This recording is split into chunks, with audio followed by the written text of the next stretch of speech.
Hi, welcome to My Favorite Mistake. I'm your host, Mark Rabin. Our guest today is Damon Lembi. He is a two-time best-selling author. He's the host of the Learnit podcast, and he's the CEO of Learnit, a live learning platform that has helped and upskilled over 2 million people.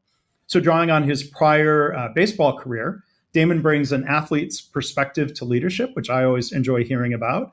And through his journey, he's gained invaluable insights into what helps organizations grow, how great leaders learn, and why Learnit companies outpace their competitors every time. So, Damon, I almost made a mistake there, caught myself. Damon, welcome to the show. How are you? Mark, it's great to be here. Thanks for having me, buddy. Yeah, it's great to have you here. And what do you think of Learnit just real quickly before we get into the first question here? I mean, I love that phrase as opposed to being what? A know-it-all leader or a know-it-all company, right? Exactly, right? I mean, a know-it-all is somebody who comes to the game. They have it all figured out. They have all the answers. They're not open to what anybody else has to say. Versus a learn-it-all who comes open-minded and is curious, and kind of like what we were talking about before we came on air about whether it's AI or just how things are evolving. You're just trying to find different ways and learn from different people and how to get better. Yeah, so I think we'll come back and talk about that theme because I think that helps us succeed. It helps us either prevent certain mistakes because we're not too hell bent on moving forward with our first idea. We maybe we're open to learning or hearing from others on our team or otherwise. So we'll come back to that, Damon. So. But we'll go into what's normally our first things first question. I know you have a story for us today. What's your favorite mistake? Well, I've got one that really stands out. Like pretty much all your guests, I'm sure they come on and they say they have 1,000 mistakes. Same with me. Yeah. The one that really stands out as my favorite mistake was Learnit opened up in 1995. I started off as a receptionist, and fast forward to about late 1998, early 1999, I became the CEO. And I was in San Francisco, and it was the beginning of the dot-com boom.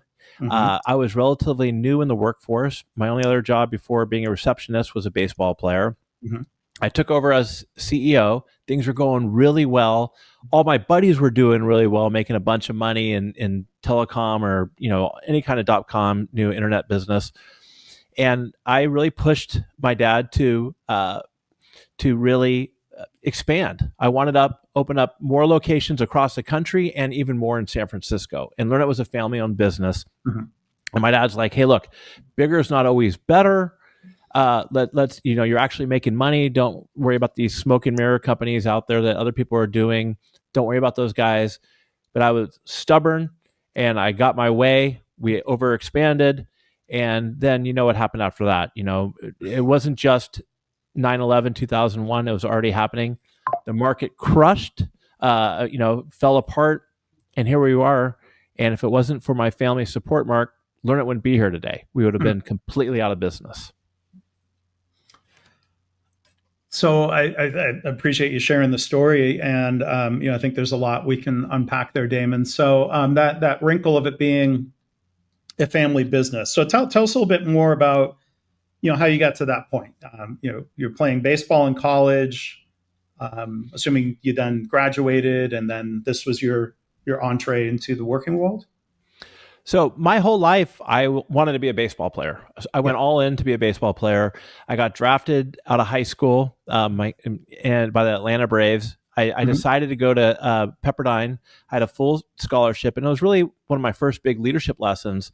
Is I went to Pepperdine over playing in the minor leagues because the vision that our coach had, Andy Lopez, Hall of Fame coach, who won the World Series twice. Yeah. But at Pepperdine, 2,500 students, and he said, "You're going to come in. We're going to win the College World Series." And that's kind of hard to picture. It's a moonshot goal, being that Pepperdine's such a small school, and they're going up against a Arizona State, LSU, everything. But I bought into it. I ended up getting hurt. I left. The year I left, they won the College World Series. So that's the moonshot goals can come true. Go to Arizona State, played there. Glory days, hit a home run in the World Series. Oh, wow. I was getting ready to be drafted again for my third time, which is very common. I didn't get drafted. So here I am at 22 years old. I don't know what I was going to do next. Never had a job. and I wasn't sure if my skills were transferable. And but I was very fortunate. I came from a family that had a big real estate company, a savings and loan, even a Chinese restaurant. And but I was too intimidated to go into the real estate business. So my dad was starting this computer training company called Learnit. Yeah. And he was doing what a lot of great entrepreneurs do, solving his own problem. This is, pretty much beginning of the internet, and he wanted to digitize our family's portfolio. He went and took a class somewhere. It was terrible. He said, there's got to be a better way to do this. He hired the CFO of our savings and loan. That's where Learnit started. I started at the front desk because I wanted to prove, first of all, that I could add value, and two, I didn't want to think everybody put their, Walt Lembi's son at the big position. So I started off as a receptionist. I learned a lot, learned how to use computers. I taught classes. I did sales. And then, like I mentioned before, about 3.5, 4 years into it, that the gentleman wasn't working out. My dad and the board were trying to find somebody else. I threw my hat in the ring. I said, hey, I've taught classes. I've helped out with IT. I've closed the biggest deal at the time, which was a Gap Corporate, which is a great story in itself. Yeah. Give me a shot. Put me in as CEO.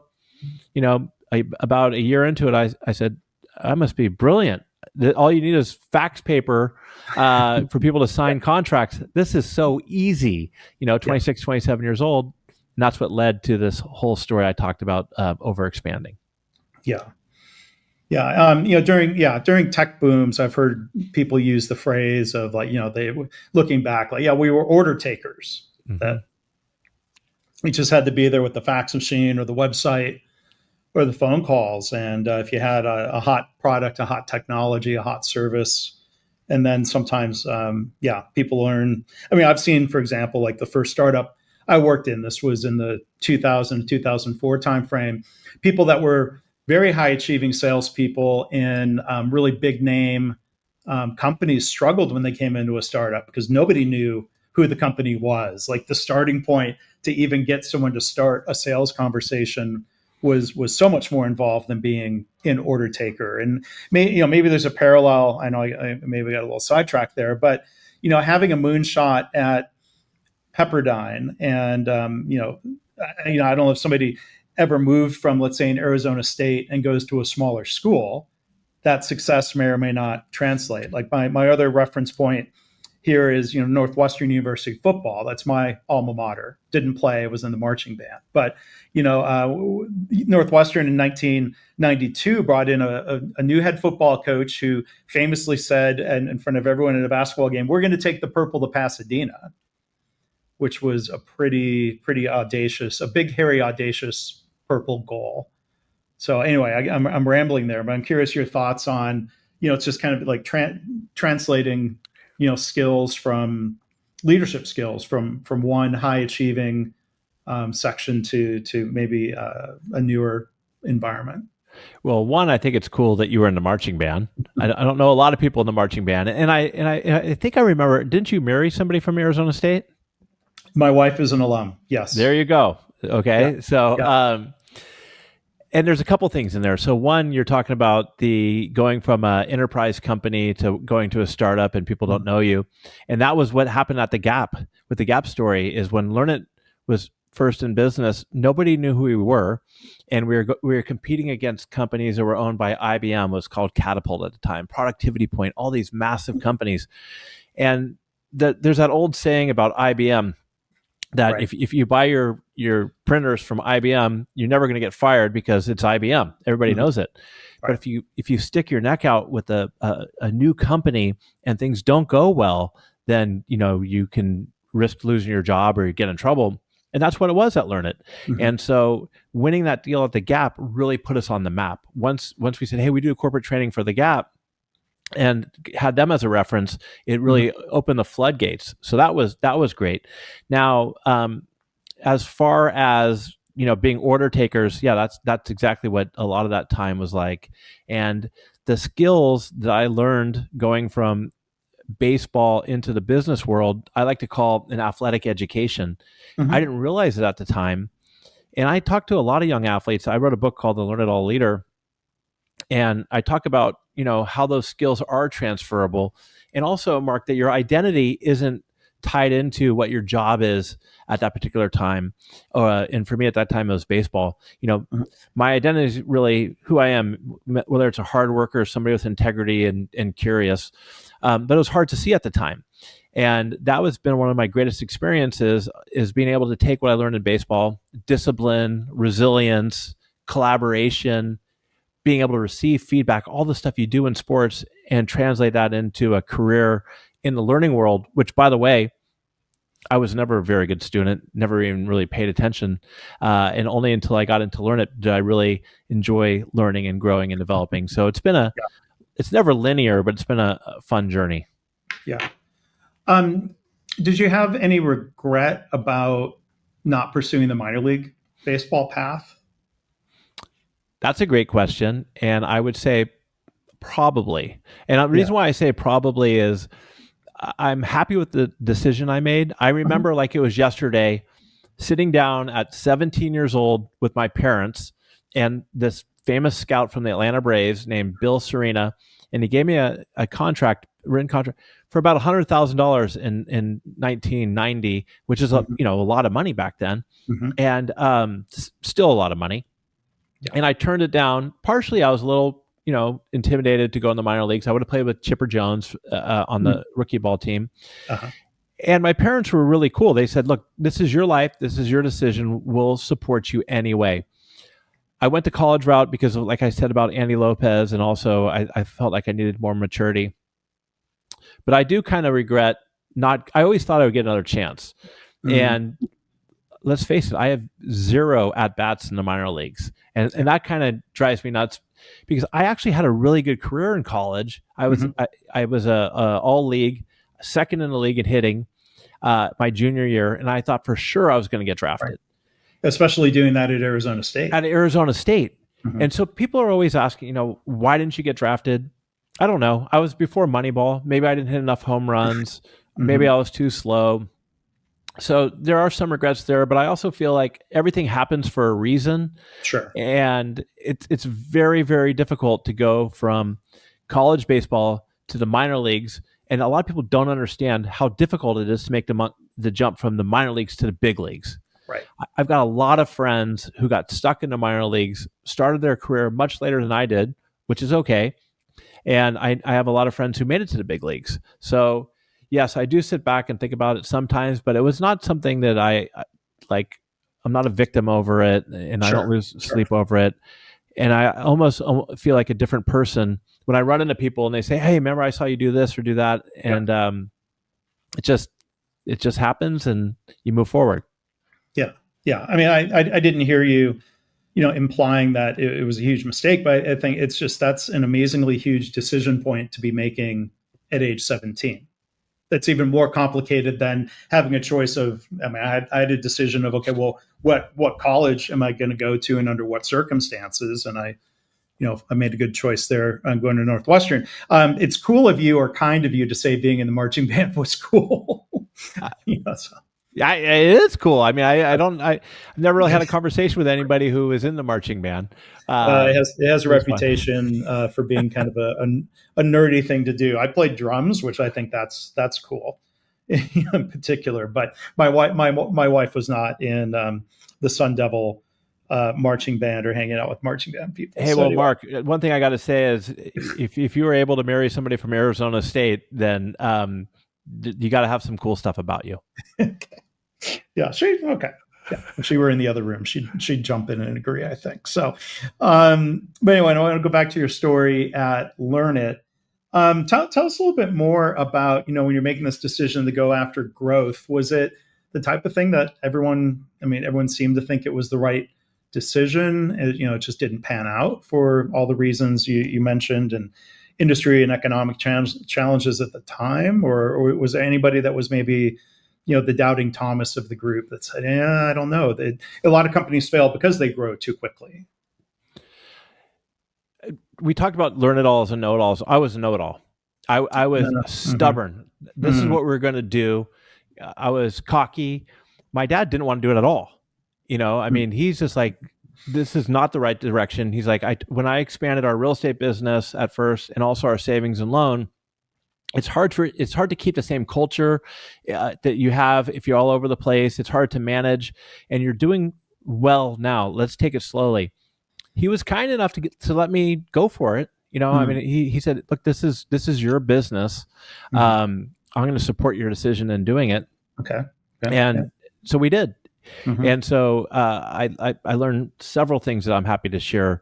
But one of them was it really humbled me Mm-hmm. and made me understand I don't have all the answers, Mm-hmm. and that you got to kind of look to whether it's your mentors, your friends, or people around you who, especially if they have experience, and really listen to them and not make those types of decisions. Mm-hmm. Yeah. Yeah. And I mean, I appreciate that. I mean, the thing we celebrate here on this podcast is the growth or the learning that comes from a mistake. The reflections that come from that. Um, so you talk about learning humility. Was there a second key lesson learned there? Yeah, I would say humility was a big one. Yeah. The other thing was I didn't think through the worst case scenario. I Mm-hmm. call it now purposeful awfulizing. So I didn't think at the Mm-hmm. time, if we invest all this money into all these different locations, what's the worst case scenario in a year from now or in the future? And if I would have fast forwarded and stopped being so positive, like all the great things that would happen, I forecasted all that out. I'm like, oh, if we do this, our revenue will go to this, and we can just keep growing. Yeah. If I would have looked and not even forecasted the as bad as it was, but just said, "Hey, if things don't go well, are we going to have enough money for payroll and to cover the expenses and everything?" Um, I probably would have made a much different decision, and Mm-hmm. maybe it would even expand less and take it slower. So thinking through worst case scenarios was a big one. I think Mm-hmm. also I was just stuck comparing myself to my friends. They're driving around in their fancy brand new BMWs. They're millionaires on paper with all their stock Yeah. options. And here I was at Learnit with this little kind of rinky dink, I don't want to say rinky dink, but little, family business. Yeah. And we're all going out, to the bars in the city, and everybody works for these cool startup companies. And that's where I really pressed on that. And Yeah. my dad would always say, look, they're smoke and mirrors for the most part. Mm. You got something that's actually a product that's selling and making money. Let's be smart with that. So I Mm-hmm. learned, stop comparing, be happy for them, but stop Yeah. comparing yourself. And that was a big one for me. And then finally, I think it also, look, I knew I was resilient when it came to baseball. I'd get out, I'd get back up, and I would do it again, and I had success. At the time, I wasn't sure how resilient I was in the business world, but it really taught me that I could make it through. I mean, I never gave up. It took probably 3 years to Mm-hmm. to get through this, and it was some tough times. I had to call up my dad and my grandfather, and my grandfather was an old school San Francisco legend, really, and say, "Hey, Gramps, how's it going?" And he said, "Hey, good. How are you doing?" "Good, but can I borrow $20,000 for payroll Mm-hmm. this week?" He always said yes, but I mean, there were some comments that were made that I'm not going to share on air. He'd get super upset. Yeah. And it's hard to ask It's hard to for ask. something like that. Yeah. And think about your family. Like, what else can we do with this money? But I fought through it. We fought through it. And my dad, Mark, would always joke around and say, which I love him so much for this, was you got the most expensive MBA I've ever seen, a Yeah. real world MBA. And I feel like your show it's so true. I took those lessons that I learned, and then when this happened again in 2009 with the great recession, I no longer had my family backing financially to support it because of our own troubles around the mortgage business and real estate. But Mm-hmm. I was able to make it through. Learnit was able to make it through then by not doing what we did before and actually being proactive in addressing it. Yeah. And beyond the company's recovery, survival and recovery, and I mean, it's so cool to hear that the CEO of a company called Learnit is now a Learn It All. What are some ways you would describe your leadership style being different in recent years with that humility, not being so sure that you have the answers? I would say it's a continuous journey, and you're always kind of learning and growing and evolving. And it really took me until probably 3 years ago, or maybe let's say around COVID, really around COVID, to be better at delegating and giving up some control. So I've always done a really good job, I believe, in surrounding myself with great talent, and hiring great people. And I guess my secret sauce around that would be is I don't really look for hiring for experience when at all possible. I look for people with a great attitude and aptitude who want to learn, grow, and aren't afraid to make mistakes. When somebody would come in for an interview, I'd say, okay, this is probably your third interview and you're meeting with me, the CEO. I don't want you to be on a railroad track and with blinders on. I want you to try things, because there's nothing you're going to do, especially if it's not illegal or put your team members in a bad position, that's going to hurt Learnit. I just don't want you to make the same mistakes over and over again. Make new mistakes. Learn to make new mistakes. But up until recently, I was always, I wanted to be involved in most of the big decisions for sure. I finally stepped back. I realized I was being the bottleneck in this, and I have people on my team who logistically, operationally, and even in marketing know better than I do and have better strengths. So if you surround yourself with great people with diverse opinions, you got to tap into it, tap into them, and let them, give them the autonomy to do their work. So that's really important to me. I also think one thing I've always done a pretty good job on is being vulnerable but confident. So transparent, like we'll have our quarterly meetings, and if we have a bad quarter, I'll share the numbers of what we have, and I want to be honest with them, but I'll always follow it up with like, we'll figure this out. I'm gonna work with you, and we'll come up with an answer, and we'll be successful. Because as important it is to be vulnerable, you also don't want to follow a leader who doesn't have, who's crying in a puddle. They want people that they know can figure out how to get it done. So I think that's one thing that I've learned to do well, to be transparent over time, and also just be there for our team, have their backs, and give them credit when things go well. I had a coach, not Anthony Lopez. I played for 3 Hall of Fame coaches, and I also played for a coach who won Manager of the Year in the big leagues. Doesn't matter who it is, but when I played for this gentleman, if things went well, he'd take all the credit. It was all about the decisions he made, and if things didn't go well, then sometimes he placed it on the players. For me, running a people first organization, I want my team to get credit, even if it was my idea. Highlight their successes and reward them. And if things don't go well, step in and say, hey, you know what? I'm the owner. I'm the leader. This is on me, and support them. Yeah. There's so many great lessons there. I mean, I always think it's a bad look, especially when you see a college coach in that press conference after a loss who says, basically, the strategy was sound. The players just failed to execute. Oh, yeah. I hate hearing that. Like, yes, there might be some truth that somebody overthrew an open receiver or somebody dropped an easy touchdown pass, but I think the best coaches say, hey, the buck stops here. I didn't prepare the team well enough. And some of that's just, cliche coach speak. But I'd rather hear that publicly than, the subtle or sometimes very direct blaming of the team. And I don't think that's a good look in business. It's usually not in a press conference in front of a lot of people, but yeah. I mean, what I think a great coach should say in that situation is, hey, look, he overthrew that receiver or that guy struck out. But you know what? There were several things that led up to that. So that wasn't the defining moment of the game. There's other areas we could, take some of the blame off that person and maybe even put it back on yourself. Like, there's some other decisions we could have made earlier on. I could have run different plays. I could have had a different, lineup change.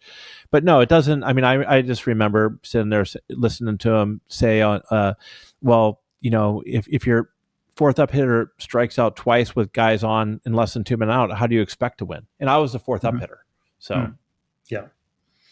A couple of the things you talked about, Damon, I want to follow up on or just, reemphasize. I think there's a theme around finding balance. So like 2 things, I think to go back to is, I think it's helpful to think through, well, what's the worst that could happen in a situation? Because sometimes the worst that could happen isn't as bad as we fear, or it could be, something critical like, well, this a mistake around this new product launch could bankrupt the company. I think, it's worth thinking through scenarios like that. But I love your phrase about purposeful, or maybe we could say intentional awfulizing, because I don't think I'm cocky. I think I have a bad habit of awfulizing things on a more regular basis. So I need to try to find the balance of not being too Overly worried negative. about. Yeah. I'm sorry, Of not being overly negative. not being overly negative, or not letting the fear of something that's unlikely to happen hold me back. So that's something I try to coach myself on. Well, that's very important. I mean, I had a gentleman on my show, Derek Sloan, who's a mental therapist, and he says we have 60 to 80,000 thoughts a day, and 80% of those thoughts are negative, and most of them never happen. Yeah. And when they do happen, the majority of their time, they're never as bad as you think they are, as far as what happens. So it is tough. I mean, you got to find a happy medium. You don't want to be this person who's always super positive all the time, because that's not healthy either. Sure. But you can't always look at the glass as half empty. You have to be somewhere in the middle. And I think what's good about, Mark, what you're saying is you've learned to at least be self-aware enough, knowing that that's who you are and that's what you think sometimes. And so how do you overcome that? Be intentional. Yeah. And then the second thing to go back to is, I love your phrase, vulnerable but confident. I sometimes, I think, describe the same thing as confident humility, where I think there's strength. Yeah, I think, a lot of humility comes from strength, or, the way you describe vulnerability doesn't mean crying or oversharing, or I think sometimes people think vulnerable means being weak, where I think vulnerable or being humble includes saying things like, I might be wrong about this, so let's go find something, let's go learn more. I've got an idea, but let's test it so that we can learn and iterate. Like I think a lot of that comes from a place of strength, where somebody's not afraid to ask for input, or to say, to within reason, to that balance point, like, I could be wrong, so I want to hear what the rest of you have to think. And it could turn out that you're right, and you decide to move forward and learn and adjust if needed. But I think there's great strength in somebody willing to either, or to be a little vulnerable, or just to show some humility. I don't think that's weakness at all. I also think that if you're vulnerable and you're always saying sorry, or you're crying or whatever, you're making it all about you. Mm-hmm. And it's all about you. You're putting yourself back in the center of the picture, where if you're being vulnerable and you're saying things like, look, I don't have all the answers, but we're going to figure this out, or I'm open to what you have to say, then that's bringing other people into the picture. And that's what those are the types of people that they want to follow. And I think when it comes to great leadership, you want to model the behavior you want everybody throughout your organization to have. Right.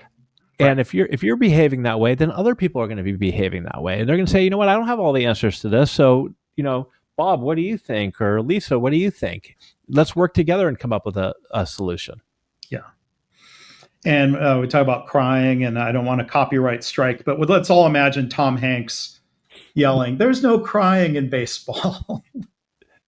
I don't know if you saw that one CEO a couple of years ago, the crying CEO who went on and he let go hundreds of people, Yeah. And then he started crying about it, and he just got bashed on YouTube because he made it all about himself. They're like, right. I remember that crying, being the criticism. You want us to feel bad about you? Well, what about the people that all got let go?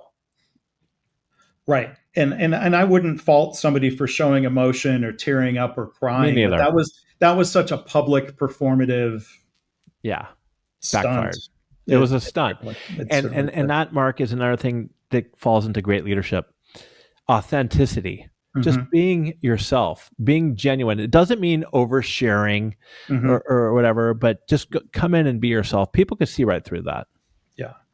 One of my previous guests, on the show, Steven Shedletsky, who's written a book called Speak Up Culture. I hear him saying, authentic leadership isn't licensed to be an a-hole, or Mm-hmm. fill in the blank of whatever term. Like Yeah. there are some behaviors that might seem authentic to somebody that would come across as disrespectful or counterproductive. Or thinking of the coach, kind of stereotypical coach that still exists in some circles, that really yells and screams and belittles players, as opposed to somebody that might be considered more of a player's coach, somebody that is talking you up. Or like there's certainly different styles I'm sure you ran across I don't think you can in get in away the with that realm of anymore. baseball. No, not even in sports in some settings. No. I mean, I experienced a lot of that, and to be honest, I actually appreciated it now looking back, because I think it made me stronger. I was able to gain thick skin more often, or sooner. But I don't even think in sports. Well, I know because I talk to some of these coaches, and you just can't get away with speaking that way, and rightfully so. I don't think that Mm-hmm. name Yeah. calling and Right. verbally abusing people is appropriate, and people are more likely to call you out on it these days, especially the younger individuals. So I don't think it works in the workplace, and I don't think it works Right. in the sports world either. I imagine now. I mean, like back when you transferred, maybe it was an injury year, but you had you lost your year of eligibility. Well, I had to go to junior college for 2 years, Okay. and so there was no NIL portal. Yeah. There's It, no just easy no, it's transfer just school to easy for, school, and it and was, yeah. Yeah. and that was a very humbling moment. I went from being one of the top 50 players in the country going into college, on Baseball America, to getting hurt and deciding to leave Pepperdine. I wasn't told to leave Pepperdine, but I had to go to a junior college, which was a tremendous experience for me, for growing up. And for those of Mm-hmm. you out there who have children, and there's nothing wrong with going to junior college for a couple of years, get those degrees out of the way, and then going to a Berkeley or Northwestern or wherever you want to go. But now I'm not a big fan of the NIL and the transfer portal in that sense. I am NIL. I do think it's great that players make money, Mm-hmm. but you have an argument with a coach, you shouldn't just be able to pack up and leave and go someplace Right. else. I mean, Right. it gets silly after a while. But no, I had to go through, rebuild myself, get back up to Arizona State, and put my pride aside and go for it. Mm-hmm. And so one other question, Damon, I wanted to ask about resilience. You brought up Moneyball, so I was about to the one classic thing about baseball and failing is about batting average, and being out 7 times out of 10 you go to the Hall of Fame. Now we might say even the best players only get on base 40% of the time. But there's a lot of failure in baseball, small failures, swing and miss, big failure. You strike out with the bases loaded, or bigger failures of you lose or have a losing season. What other thoughts come to mind, just in terms of the frequency of failure in baseball compared to other sports, and how that helps shape you? That's an interesting question. I think all sports have failure. In Mm-hmm. basketball, you miss shots. Football, you miss a receiver. For baseball, you go up to the plate, you strike out, you get some feedback, hopefully, and then you turn around and you try it again. Or maybe you don't even strike out. Maybe you hit the ball really well, but somebody catches it. Mm-hmm. What it really taught me is the importance of learning agility. Receiving feedback and learning agility. And that's been a big part, I think, really of my career at Learnit as well. And I tell people today, when they always ask me, you've upskilled over 2 million people, what's the most important skill out there? I'm like, learning agility, the ability to learn, unlearn, and learn again. And right next to that is be able to receive feedback, not necessarily give feedback, but receive feedback. Because if you're able to receive feedback, there's so many great things that go along with it. It's a fuel for learning first and foremost. And also, if you receive it well, people feel comfortable giving you feedback. So going back to answering your original question about failure in baseball compared to other sports, I think they all have their own level of failure.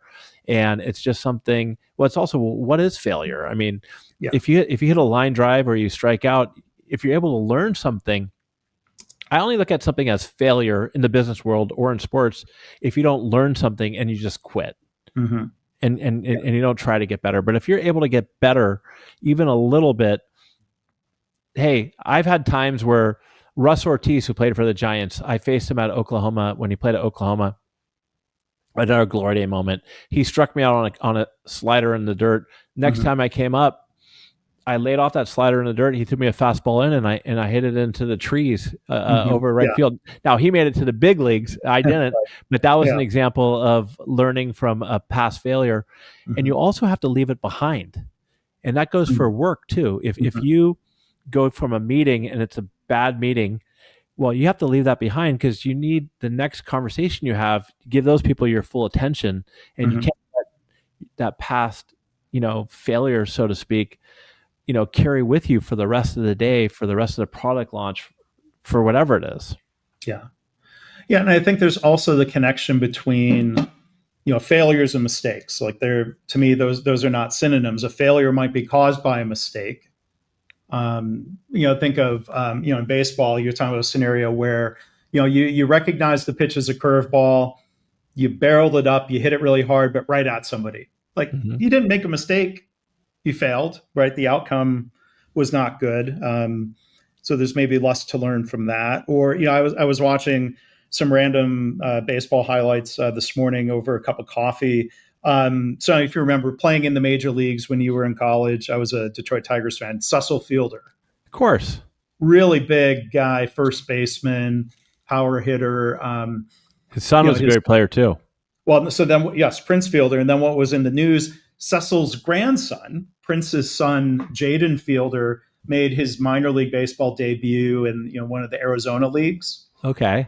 The other day, he's a second baseman. He's not quite as big as his dad and grandfather, but I was watching these highlights of Cecil with the Tigers, and there was a pitch that he was clearly fooled on, and was out in front, out on his front foot, and he was strong enough. He still hit it into the upper deck in left field at Tiger Stadium. So he made a mistake, but got a good outcome.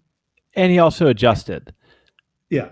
You think So So tell us a little bit about that. So how is an adjustment like that made at such fast speed? But I think one of the things that you said there too is the resulting. Sometimes you do things incorrectly and you have a great result. That doesn't necessarily mean you should continue doing that. Right. And you might still have something to learn.